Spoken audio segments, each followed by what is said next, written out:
Hi everyone, and a massive welcome to the first in our new series of the CISO experience here on InfoSec Live, where we get to engage with and learn from our industry's leaders. And today we have an amazing guest with extensive experience in Andrew Wilder to kick off our second series. But before we bring him on, I'm your host, Simon Linstead, and sharing stories and best practice has led to over 10,000 hours of our content being viewed on YouTube by you, our amazing subscribers.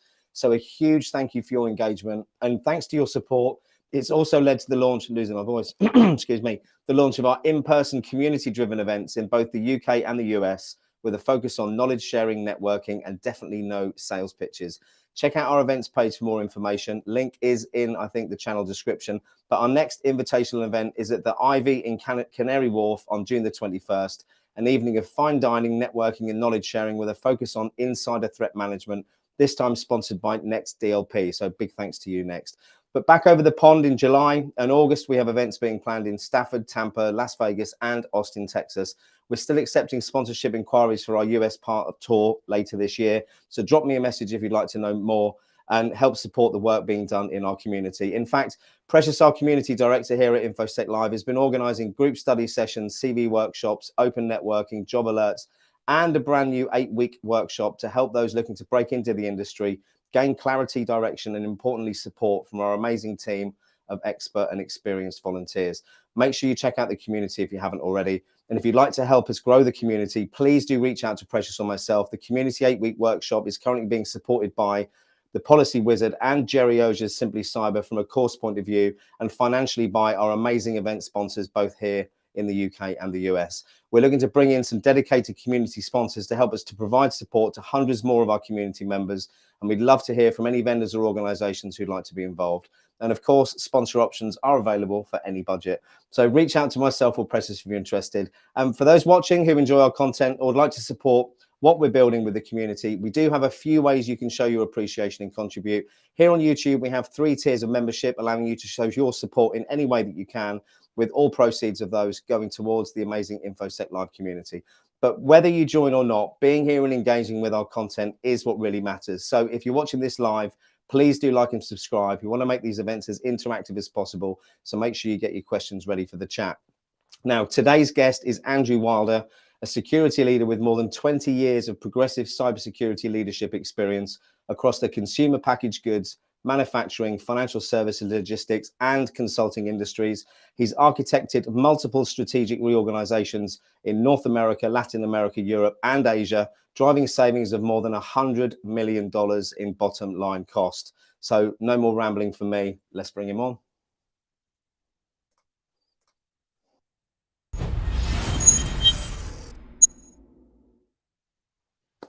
I don't know why you're so small, Andrew. I must have pressed the wrong button there.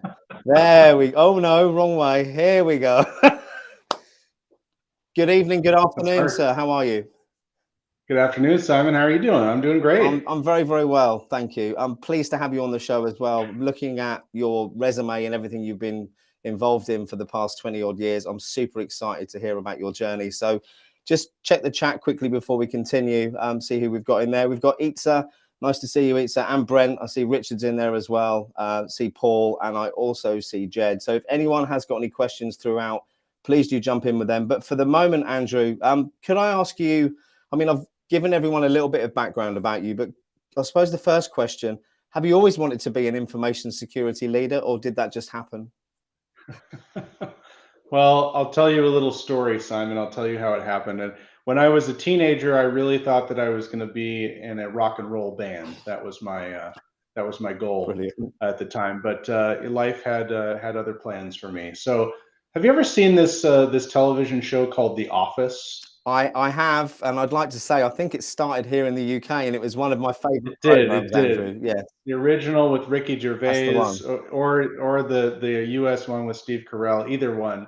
So my journey or my story starts there. So I worked, one of the first jobs that I had out of school was at a paper company in San Diego, which is where I grew up. And I was a customer service rep at this paper company. But because it was a small company, I ended up doing everything. I did inventory, marketing and sales, finance, when it would get really busy, I would go out into the warehouse and pick pallets and drive the forklift. The joys of working for a So small business. exactly, but the great thing is you end up knowing everything about a Yeah. business from beginning to end, right? So one day, the owner of the company comes to me and he says, "Hey, Andrew, we're going to upgrade our old mainframe system to Windows servers and Windows workstations." Now, if I told you what version of Windows, it would date me, but maybe I'll reveal that later. I think the Anyway, old mainframe comment might have already done that. I know I already nailed it there. So anyway, I said, "Oh, that sounds like a great idea." And he says, "Well, tell you what, you're the youngest guy, so you get to do the project." And I said, okay, I follow your logic there. Fair enough. So for the next 2 or 3 months, I worked nights and weekends, and I did all of the data conversion by hand because there's no software at this time that will do any of that stuff. And one day we go live with this program, and for me, it is the greatest satisfaction that I've had in my very young career. So I have this kind of moment of mental clarity, and I think, you know what, maybe I should do this IT thing as a career. Now it hasn't gone to cybersecurity yet, just So IT. how old were you So at this point, Andrew? how old was Mm. I? I think I was maybe Yeah. 20, 21, something like that, early 20s for sure. So I saved up $2,000 and I saved up a week of vacation time. Instead of taking a vacation, I went to Chicago in the wintertime, which for a guy from San Diego is a rude awakening. That's And I commitment. was there for, Commitment, that is. Andrew. it's commitment, right? I was there for 1 week. I did 7 exams. I did this Microsoft boot camp thing. And at the end of the week, I passed all 7 exams and I came home with this MCSE certificate, which for those of you who might remember Yeah. in the early 2000s, this was like resume gold for IT. So I put my resume out all over the country. I got picked up by HP doing a consulting job for Bank of America in Atlanta, Georgia. So I moved across the country. And by the way, this is across the country in the US, right? So A it's little bit like different to here. 3,000 Yeah. miles, not across the UK. It's across, just giving you a hard time. So I did that for a while. Did this big upgrade program. So upgraded all the OSs and all the servers and the workstations, and did all the patches and everything, and did a really good job with that. I enjoyed that. But I decided, hey, I wanted to get back to Southern California, so moved across the U.S. again. And HP offered me another role doing a similar job for Nestle, so doing a bunch of upgrades and stuff for them. Also did a similar role for DHL at the time. So I would say I really got my start in consulting and doing more of the vulnerability management side of OS upgrade, patching, all that kind of stuff. So then how do I start in my career? So each of these companies offered me a job. And I wasn't really in love with the culture of the bank or of DHL. But Nestle, I really fell in love with the culture and the people. And it just was a Come really on, it's amazing. just the chocolate, wasn't it?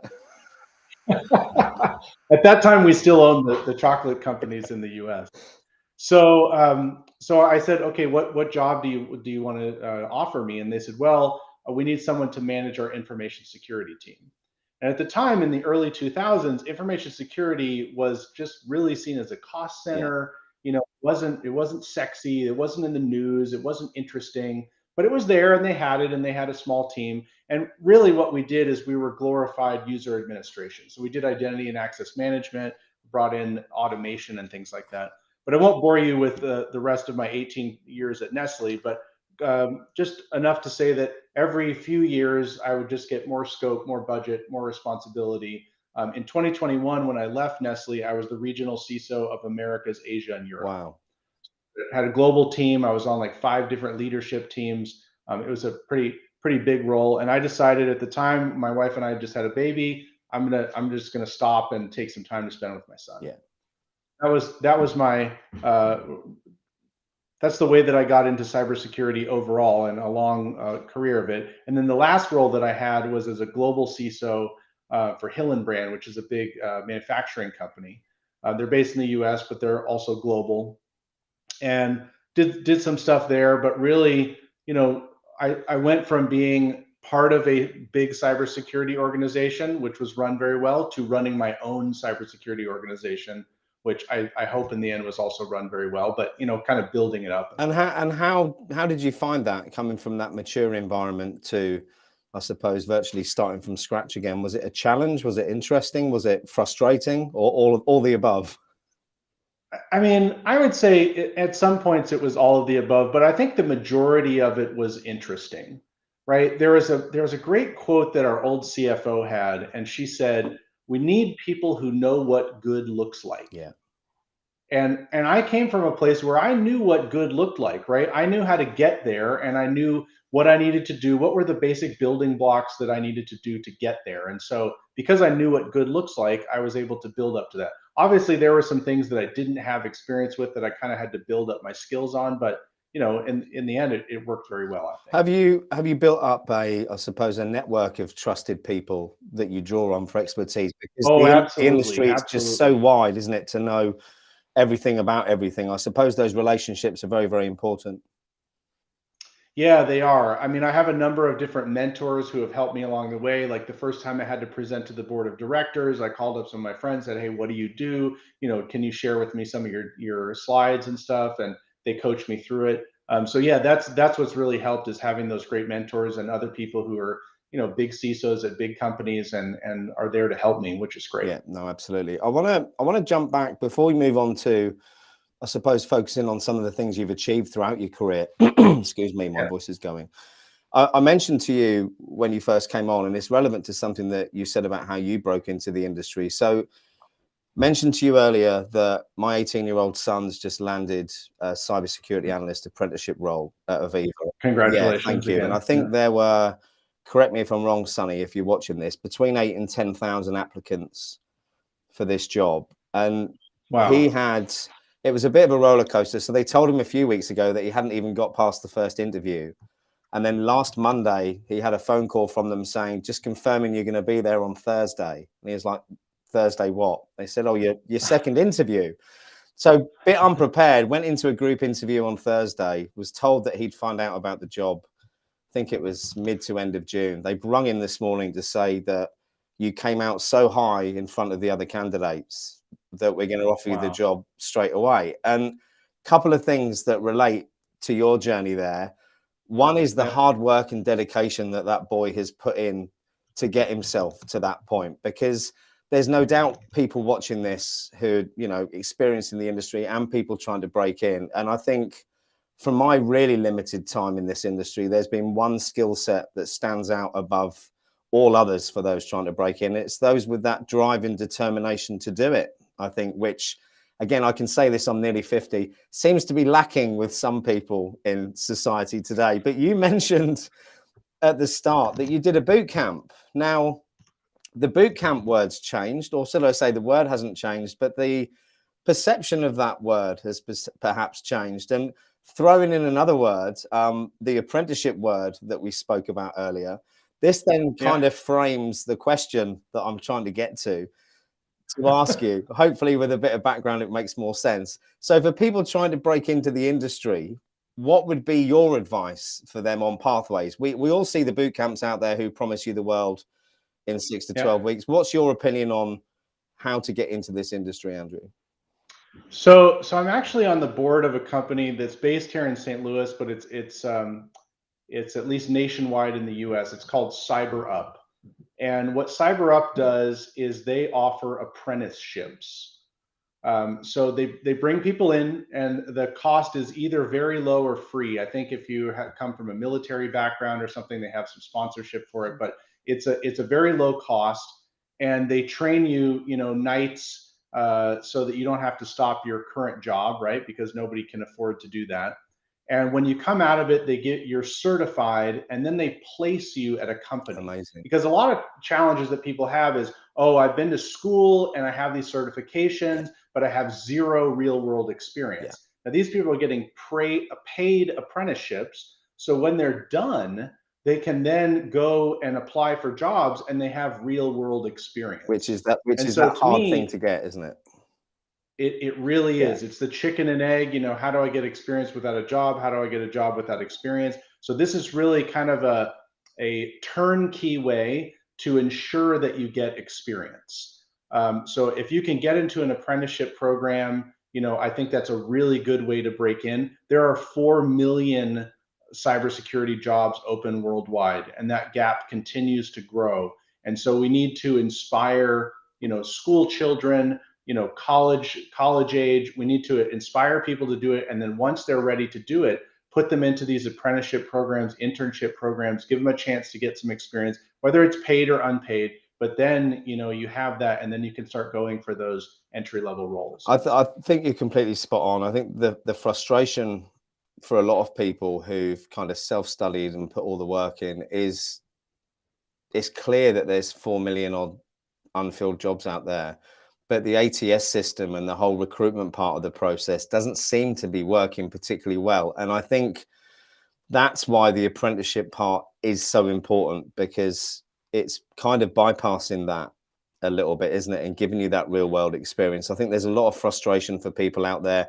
Splodge or Richard, who's in the chat, I know before he landed his job he's doing now, a friend of mine, that he'd sent out many CVs, tailored resumes, tailored CVs, not spray and pray, but it's just not getting through that ATS system. And I think it can be a huge frustration for people, and it's putting off perhaps some people who we could really do with in this industry as well. I'm going to put the link to CyberUp in the chat here, just in case anyone wants to check that out. So there we go. I'll tell you what I'm also going to put in the chat is your LinkedIn profile link, Andrew, if that's okay. Sure. Yeah. Anybody watching, feel free to connect with me. Happy to help. I think one of the other things that you said in that very long background to the question was the phrase drive and determination. Yeah. Cybersecurity skills can be learned on the job, but drive and determination is something you either have or you don't have. And so someone who comes from an apprenticeship where I can see, hey, they've done this at a company, they've done a successful apprenticeship, I can even go talk to people at that company. That tells me, okay, this person has the drive and determination to do it. If you have a degree and you have some certs, that's great, but it doesn't always show a hiring manager that you have that drive and determination. Yeah. And that's a hard thing to do. A hiring manager, it may seem like an easy spot to be in, but you're really making a gamble on everybody that you hire. Yeah. And the bet that you're making is this person is going to show up, they're going to work hard, they're going to learn, they're going to try and figure that stuff out. And if you make the mistake in that gamble and it turns out to be somebody who's not doing that, you really second guess yourself the next time, and you take the decision more and more seriously. So it's all about making sure you have that drive and determination and having a way to kind of prove that to the person that you're to demonstrate that. And I think for anyone else out there who's employed people, I haven't employed people in this industry, but I have in other ones. It is potluck, and there's only so much that interview process can tell you, which is, I suppose, related to this point, that a lot of jobs are filled before they go on LinkedIn or jobs boards because of networking and people who know other people. Because I know for a fact, Andrew, if someone came to you with someone that they'd known for 5 years who they highly recommended, you're going to choose them over someone off LinkedIn all day long, aren't you? Yep. And that is the problem when you're someone who is hiring for a job, is what you want. Yeah. And there's hundreds of people that apply, but you have no way to know, is this somebody that I can trust? And so having that personal recommendation, hey, I've worked with them for 5 years, they're really great, you should give them a shot. Boy, that's amazing. And when I can do that for other people, that's really a wonderful thing for me too. And seeing people succeed, that's the greatest thing. It really is. Let me move you to the top so your head doesn't get cut off when I bring this question up. So Richard's asked, or Splodge as he calls himself on YouTube, has the quantity of people needed peaked in cyber now that AI is expanding? Plus, are the roles going to change? And what roles can you see being safe? I suppose what you're saying, Richard, is what job should I keep heading for if it's not going to get replaced by ChatGPT or another language model? So I'll break down this question into two pieces.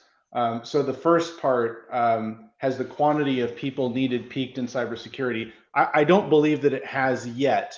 I do think that AI is going to change the way that cybersecurity teams work, but it also changes the way that attackers work as well, right? So I think that I think what you'll see and what cybersecurity teams are always trying to do is move low, I don't want to say low quality, but repeatable processes, move repeatable processes, either offshore, automation, whatever way you can get those out, giving them to a third party, and then start focusing on more and more value added work.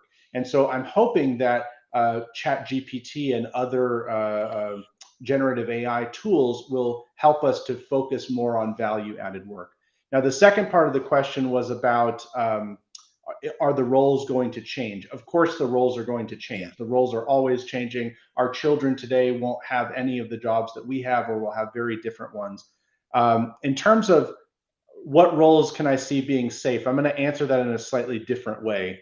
So I mentor and coach a lot of people who are either apprentices or college students who are just starting to get in cybersecurity. And one of the things that I tell them is,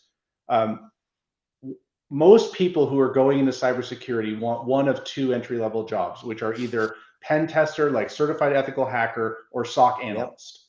So if you want to set yourself apart from everybody else, go and look at the 8 domains of the CISSP and look at things like data protection, GRC, backup and recovery, maybe even application security. If you're an expert in one of those things, just think how you can set yourself apart from the rest of the crowd. I completely agree. So I hope that helps to answer your question. It does, and I think those 2 points you've made are inexplicably linked there, because the word consultancy springs up. You said about how to add value. I mean, this brings us onto the subject of a market that's been driven by vendor noise and narrative on shiny tools and solutions that companies pay loads and loads of money for, when perhaps, dare I say, as a non-expert, that a more consultancy-based strategic approach may be a better way to solve the problem. Well, I don't think AI yet is going to remove that consultancy piece. And I think the GRC for the win for me, because it's so, considering I had governance, oversight and control functions for 15 years, I suppose I would say that. But I think the fact that it's heavily linked to consultancy, and there's going to be a need for that no matter what technology comes about, I think it's a very, very good points there, Andrew. Excuse me again. We've got a technical one here about the release of Zero Trust version 2. Let me see where this is. Here we go. Ariel, thanks ever so much for tuning in. With the release of Zero Trust V2 by CISO this year, do you think there'll be significant movement by CISOs to update their security policy, or will it be you'll say a longer process for the field to adopt? So there's a great slide that I use when I present called the responsibilities of a CISO. And the font size is so tiny on that slide that you can't see anything. And that's the point of it, because there is always so many demands coming in. I think really one of my jobs as a CISO was more of a defense or a blocker, because there's all this crap coming in and I have to shield my team from that stuff and say, folks, let's focus on doing 2 or 3 things really well. Okay, let's just do that. And there's always going to be, new standards coming in, new policies, new, what are we going to do about ChatGPT? Let's focus on doing what we're doing. Let's do it really well. And then we can move on to other stuff. So I guess my answer to your question, Ariel, is that it's going to be a longer process. There are some people who are probably very deep into Zero Trust who are going to adopt it immediately. But I would say the general thing is going to be that it's going to take longer to adopt, because you want to focus on doing 1 or 2 things really, or 2 or 3 things maybe really. And I think, again, having never been a CISO, it's difficult for me to answer this, but only to kind of draw on the experience that's been shared by previous. I think it depends on where you are at your stage of your career at that position in that company is the point I'm trying to get to. Because if you're in month 1 to 9, I would suggest that you've got a list of priorities that you're constantly trying to work through, rather than worrying about what else is coming out. Yeah. Okay. Right. I think I saw one more here. Here we go, Richard. And then I'm gonna dig into you mentioned standards and processes, and I want to dig into your background a little bit, because I know you've done an awful lot of work there. But Richard's asked, how important are people who think outside the box against those who are technically proficient? It's a good question. Well, so I'm a big believer in diversity, equity, and inclusion. And I think one of the parts of that is diversity of thought. Yes. So I would say the important thing is having both people who think outside the box and people who are technically proficient. Because if you staff your entire team with people who are technically proficient, that will be your answer to the problem. And if your whole team is outside the box, that will be your answer. If it's a bunch of people competing together for one Yeah. answer, that's going to be the best answer you can possibly get. I heard a great analogy for that a couple of weeks ago, where a chap wanted to buy an alarm and he invited two of his friends around. One was a policeman and one was a fireman. Well, one of them sold him a burglar alarm and one of them sold him a fire alarm. And I think you're absolutely right, aren't you? If you've got loads of people thinking the same, you're going to get the same answer as well every time. Yeah. So going back to your history then, I Yeah. know that security analytics using the CIS 18, which is formerly the SANS Top 20, was a big focus for you. Do you want to talk me through that in a bit more information, bit more detail? Yeah, so Nestle in the late or the early 2010s, I guess, started what they called their NCE, which is Nestle Continuous Excellence. It was a version of Lean or Kaizen, similar to what Toyota and Motorola and a number of groups have done. Six Sigma maybe. And at the time, I was thinking like, look, I know that my team is doing a good job. I know which of the business units are doing well in security and which ones are not. I don't need a bunch of KPIs and metrics to tell me. And my boss, who is now kind of a mentor at the time, said, listen, we're going to do this thing and we're going to do it really well. We're going to be the best at this lean thing. So he sent me to this course, the SANS Top 20, which is now the CIS 18. And when I came back, we created this thing called the Security and Compliance Index. And it was an index of a number of different cybersecurity controls. And it would rank the different business units based on how well they were doing across those controls, and then it would have an overall score. And so my intention in doing this was that it would show which business units were doing well and which ones weren't, and it would really give transparency of cybersecurity risk. But it had a very unexpected outcome as well. What it created was a competition. So prior to this thing, I would have to go and knock on the doors of the CIOs of the business units and say, please, please do cybersecurity. It's so important. After publishing this index, they started coming to us and saying, what can I do to get myself secure? What do I do to fix these issues? It was really amazing. Is that, and it created is that because of ahead. the competitive nature of people and the fact that you'd attributed a score next to it, or was there another reason for that? Well, very soon afterwards, it became part of the objectives for everyone in IT globally, right? So there was that part of it as well. But I think it was, one guy calling me up saying, "Hey, I don't want Canada to be doing better than me. What can I do to beat them in my score?" And I didn't care what their reasoning was, as long as they're doing the right stuff to get secure. If it's because it's a competition, that's great. Whatever happens. I had a guest on a few weeks ago. I can't remember who it was, but he said the cheapest pen test that he does, and he does it every 6 months, is that he gets his developers to search for vulnerabilities, and the one who finds the most gets a $250 Amazon voucher. And he said that works an absolute dream for him and costs about 20,000 less than an actual test. Yeah. I suppose that leads on quite nicely to Richard's question about what's your opinion regarding what makes a good leader in cybersecurity? Maybe not giving out Amazon vouchers, and should they have an in-depth knowledge, or should they be more understanding of people and help them achieve their best? So that's a point of controversy, right? Yeah. I would say that a leader needs to do two things.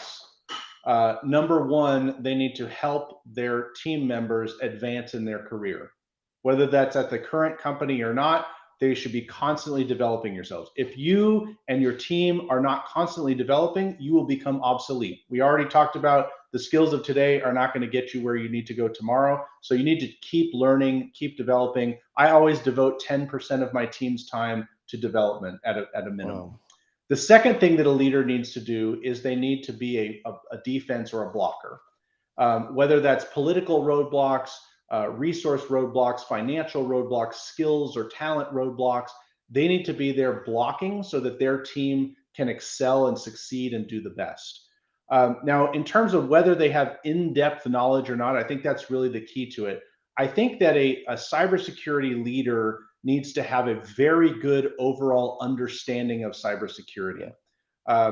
There's a great book by Malcolm Gladwell who wrote The Tipping Point.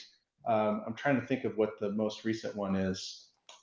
I can't think of it off the top of my head. I'll get it later. Anyway, he talks a little bit about what psychologists consider to be the time needed to be an expert. And the time needed to be an expert in something, all psychologists agree in this study, is 10,000 hours. And so doing it as your full-time job, that takes about 5 years. Doing it as kind of a part-time or a side gig, that can take up to 10 years. But people who have that are considered an expert. So if it's someone who has had 5 years on the technical side, I think that would give them the expertise that's required to move into the leadership side.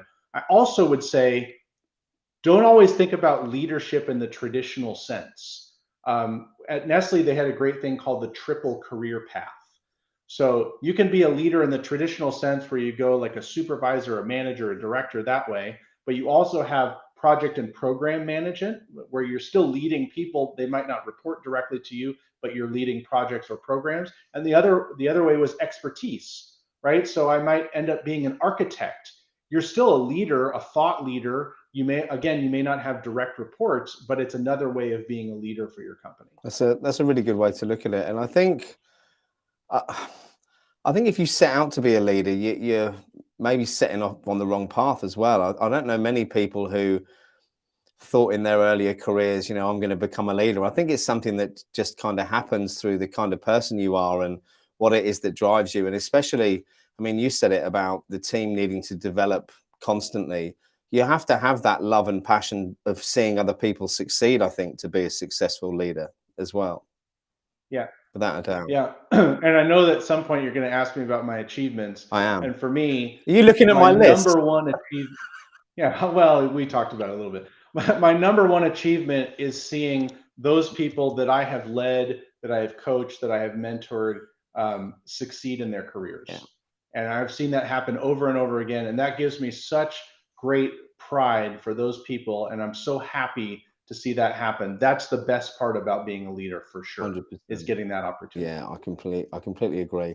Let's talk more about some of your achievements. So when I was doing my online stalking before we met to find out a bit more about you, I read somewhere that you'd certified 60 global business units in ISO 27001. I want to hear more about that glutton for punishment streak that you have and how you did that. Well, so to be really clear, I personally did not certify 60 business units in ISO 27001, but myself and my team, we were part of a group that did this. So Nestle in 2015 certified all 60 business units in ISO 27001, something that no company has ever done before or since. Wow.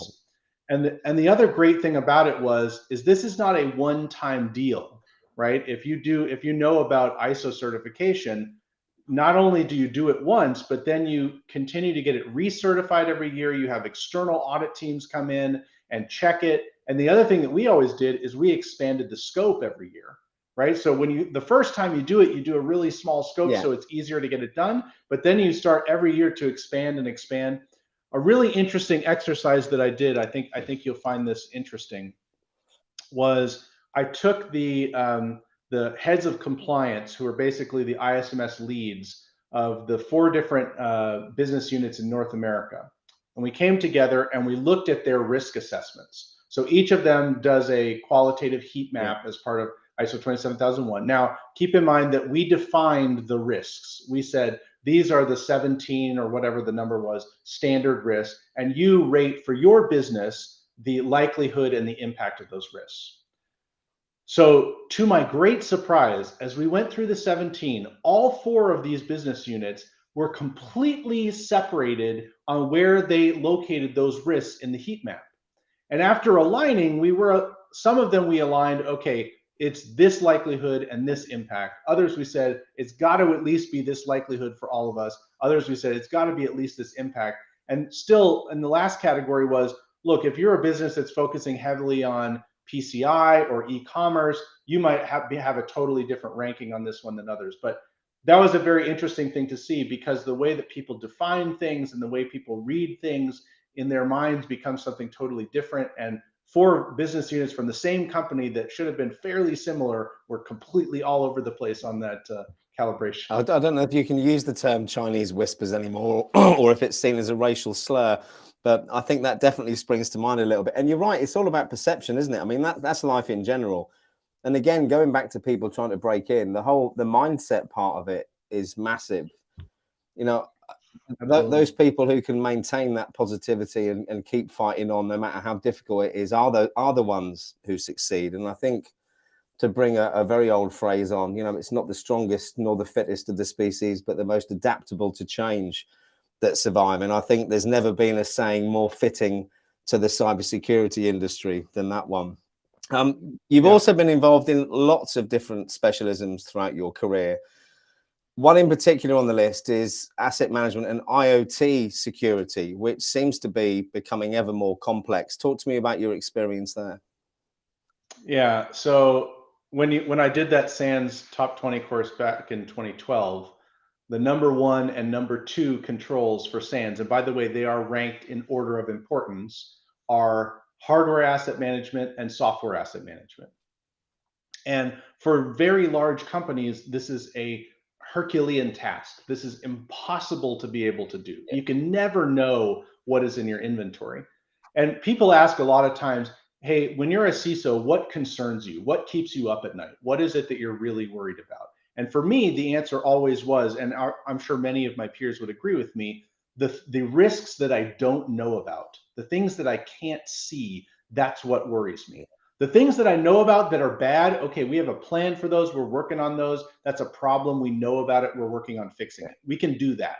The things that we have no idea about, and that's really where the IoT part of it comes in as well. So I started teaching at Washington University here in St. Louis, and one of the courses that I teach is data-driven defense, which starts with the CIS 18 and talks a lot about asset management, kind of laying a foundation for your organization.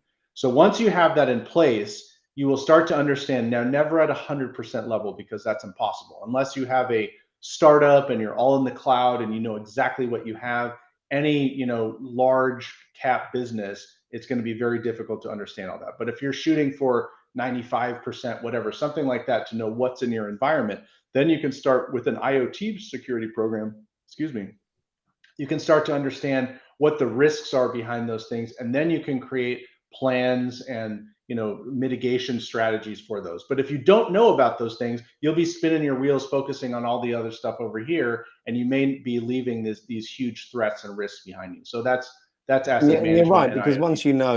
once you know what a potential issue is, you can then analyze what the risk's going to be, what the impact's going to be, and you, as you rightly say, you can have a plan in place for that. But if you don't know what you've got and what the potential risks could be, I expect you have quite a lot of sleepless nights.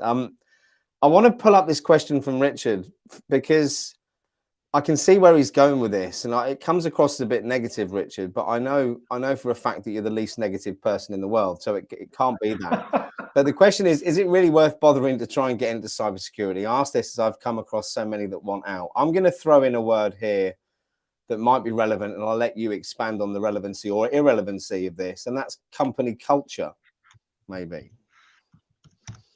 Yep. So I would really agree with that addition to it as well. So my first answer to that question is, it is absolutely worth bothering to try to get into cybersecurity. There is a huge gap, right? There's a huge need for it. Companies, countries, everybody needs cybersecurity skills.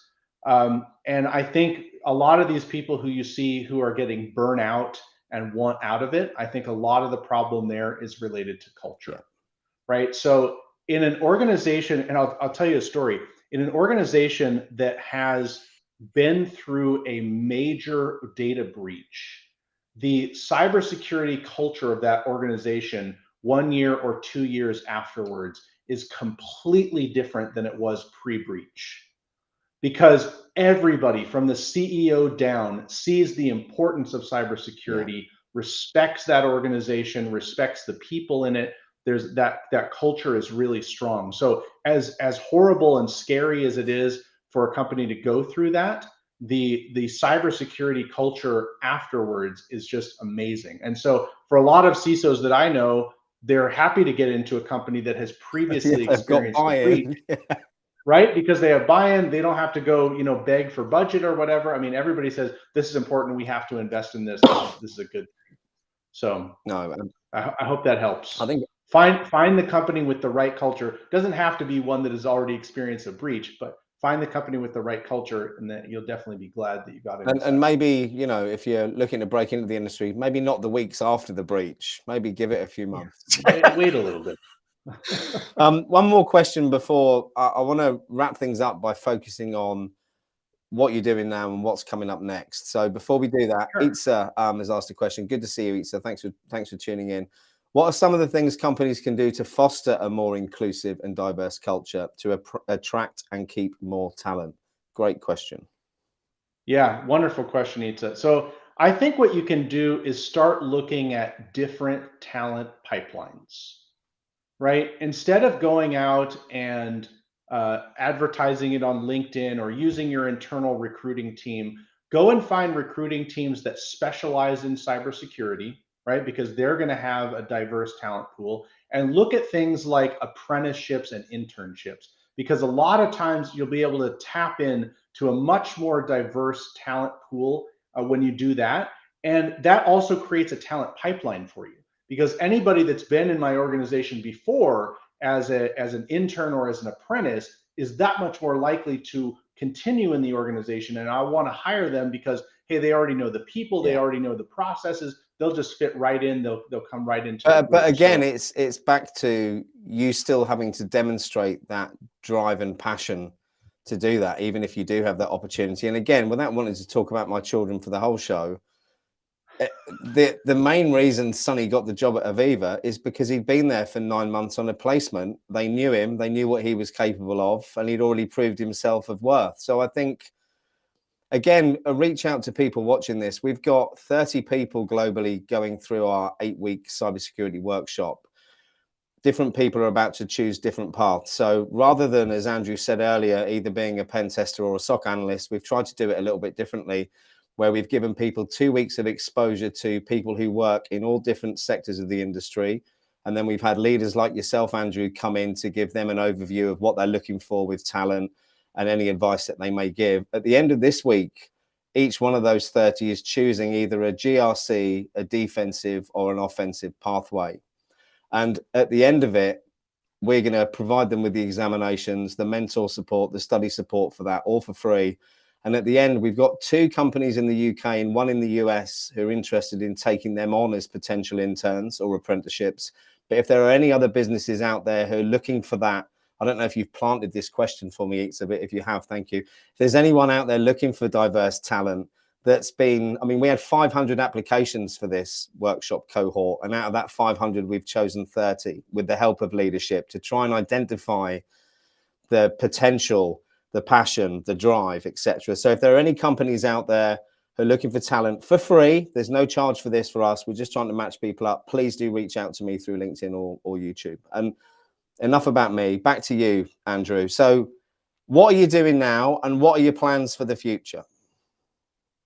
So I'm looking for my next CISO role. A lot of it is about timing, right? So I know that my perfect opportunity is out there for me, whether it's that there's not the right budget for it, or there's somebody who's going to retire or move to another job or something like that. So it's going out there and finding the right role for me. When you get to the CISO level, there's not so many No. opportunities for you as there are when you're first starting out. So looking for that right role that's the right fit for me, and the right company with the right culture, I think is really key. Besides that, I'm doing stuff like this. I'm doing kind of thought leadership stuff, writing articles, doing podcasts, things like that. I'm on a couple of different nonprofit boards, so spending some time working with them, always trying to give back to the community in terms of mentoring. There's a great group called the Security Advisor Alliance. They had a session a couple of weeks ago with a bunch of high school students, really trying to do the capture the flag, trying to inspire them to consider cybersecurity as a career. So as much as I can, trying to give back, and at the same time looking for that right role. Excellent. And looking at your experience, I mean, across many different sectors. I mean, we've got consumer packaged goods, manufacturing, financial services, logistics, and consulting. Without wanting to do yourself out of any potential jobs, which ones are your favorites? Which would you, where do you So think, I'll usually, rephrase that. Where do you think yeah. you add the most value, Andrew? Where do I think I add the most value? I would say any place that's not government or hospitals. Yeah. I think being a cybersecurity leader in either of those areas puts you in a kind of an impossible win situation. All respect to my peers who are CISOs in government agencies or in hospitals, but I don't think it's the right role for me. But anything outside of that, any kind of consumer businesses, I think I would be a good fit and add a lot of value. Let me drop your LinkedIn profile back in here again, because that's got lost at the top of the chat. So if anyone is interested in speaking to Andrew, link is there. Justin, who's also a security leader and mentors for our community, love to connect with Andrew to discuss accessibility as a priority in cybersecurity. LinkedIn request sent. So there you go. And Justin, don't suppose you've got any jobs at where you are, because I know you work for a very large organization, so it might be worth you two having a chat. There's another guy who specializes in leadership roles, and his name is, I'm going to get his LinkedIn profile here. It's Oliver Cooper, I think. They're based in the UK, but they cover predominantly US. I'm trying to find where it is. Hold on.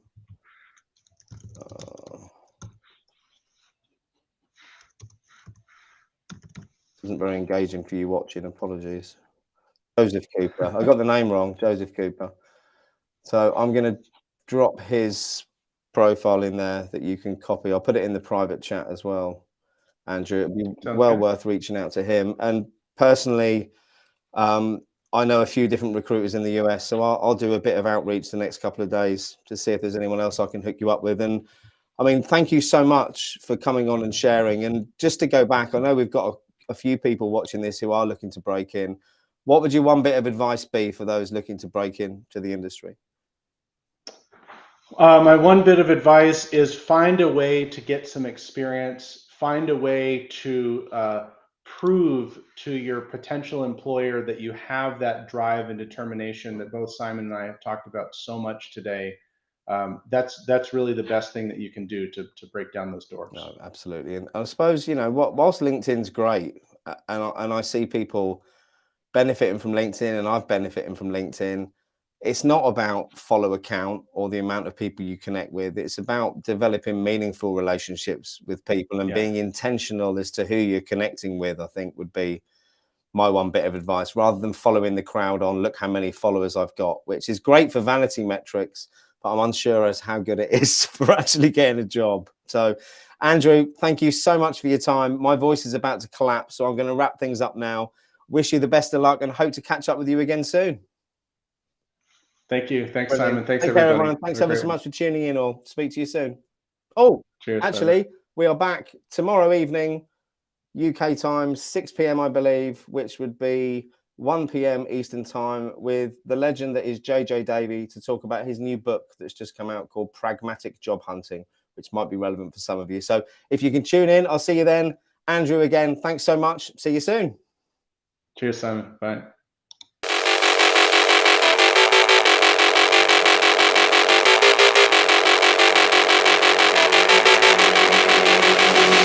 Thank you.